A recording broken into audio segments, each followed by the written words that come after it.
नमस्कार दोस्तों, आपका मेरे चैनल पर स्वागत है। आज मैं आपको माँ का आंगन नामक कहानी बताने वाली हूँ।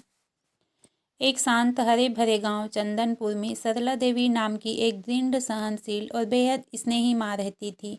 उनका परिवार छोटा नहीं था। 3 बेटे आरव, विवेक, मोहन और एक प्यारी बेटी अनन्या। उनके पति रामनाथ जी का देहांत मोहन के सिर्फ 5 साल का होने पर हो गया था। उस दिन से सरला देवी ने चारों बच्चों को अपनी बाहों और हिम्मत के सहारे पाला। सुबह का सूरज उगने से पहले ही सरला देवी उठ जाती, चूल्हे पर आग जलाकर रोटियां बनाती। एक तरफ बच्चों के कपड़े, दूसरी तरफ स्कूल बैग, साथ ही खेतों के काम भी संभालना, ये सब वही अकेले करती थी। गांव वाले कहते, सरला तुम तो अकेले ही एक सेना हो। सरला बस मुस्कुरा देती, मेरे बच्चे ही मेरी ताकत है। समय बीता, बच्चे बड़े हुए। आरव शांत स्वभाव, समझदार, पढ़ाई में तेज, हमेशा माँ को वादा करता, मैं बड़ा होकर आपको आराम दूंगा। 12वीं के बाद शहर में नौकरी करने लगा। दूसरा नंबर का विवेक, घरेलू और जिम्मेदार, खेत खलिहान में रुचि, नए कृषि तरीकों को सीखता। उसे लगता, अगर मैं आधुनिक खेती करूं तो हमारा खेत भी चमक उठेगा। तीसरे नंबर का मोहन, सबसे छोटा पर सबसे जिद्दी, क्रिकेट खेलने का जुनून। माँ कहती, खेल अच्छा है पर पढ़ाई भी ज़रूरी है।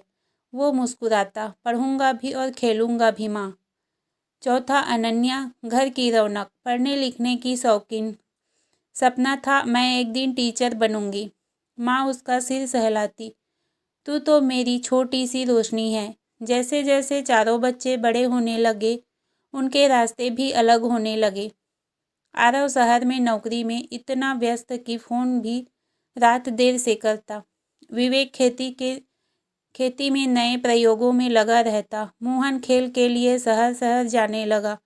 अनन्या पढ़ाई में डूब गई। सरला देवी के लिए ये सब अच्छा था, पर उन्हें लगता, बच्चे पास होते हुए भी दूर हो रहे हैं। एक दिन पुराना घर मरम्मत की वजह से बड़ा मुद्दा बन गया। आरव वीडियो कॉल पर बोला, पैसे मैं भेज दूंगा पर फैसले तुम लोग करो, मुझे छुट्टी नहीं मिलती। विवेक को बुरा लगा, घर का काम सिर्फ पैसे भेजने से नहीं होता, जिम्मेदारी बांटनी पड़ती है। मोहन खेल की वजह से पूरा समय नहीं दे पा रहा था। उसने कहा, मैं मदद करूंगा पर अभी मैच है, बाद में। तीनों के बीच बात इतनी बढ़ी कि घर में कई दिनों तक माहौल भारी रहा। अनन्या ने पहली बार अपने भाइयों को इस तरह बहस करते देखा। उसकी माँ की आंखें भर आई, क्या हम एक ही परिवार हैं? उस रात सरला देवी अकेले आंगन में बैठी थी। चारों तरफ खामोशी, दीवार पर लगी लालटेन की लौ काँप रही थी, जैसे उनकी उम्मीदें काँप रही हो। उन्होंने सबको खाने के लिए बुलाया। सब चुपचाप थाली में खाना खा रहे थे। तभी माँ बोली, दीवारें टूट जाए तो दुरुस्त की जा सकती है, पर दिलों में दरार पड़ जाए तो क्या करोगे? तीनों बेटों के हाथ थम गए। अनन्या का गला भर आया। माँ की आंखों में वो दर्द था जो शब्दों में नहीं कहा जा सकता। अगली सुबह आरव अचानक गांव आ पहुंचा। उसने कहा, माँ मुझे लगा मैं दूर होकर भी परिवार के लिए सही कर रहा हूँ, पर नहीं।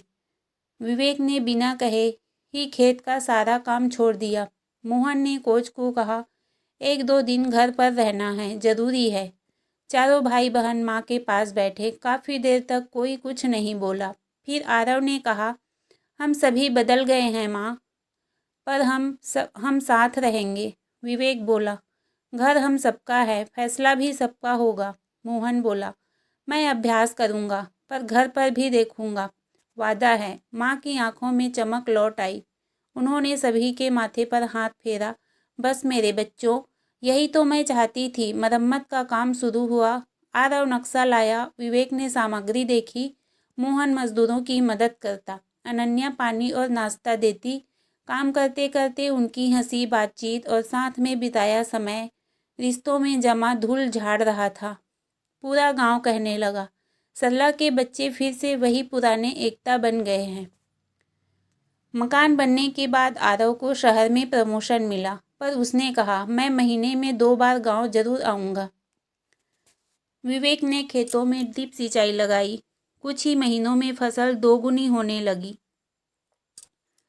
मोहन जिला स्तर का खिलाड़ी बन गया और अखबार में उसका नाम छपा। उसने सबसे पहले अखबार माँ के चरणों में रखा। अनन्या गांव की प्राथमिक स्कूल में शिक्षिका बन गई।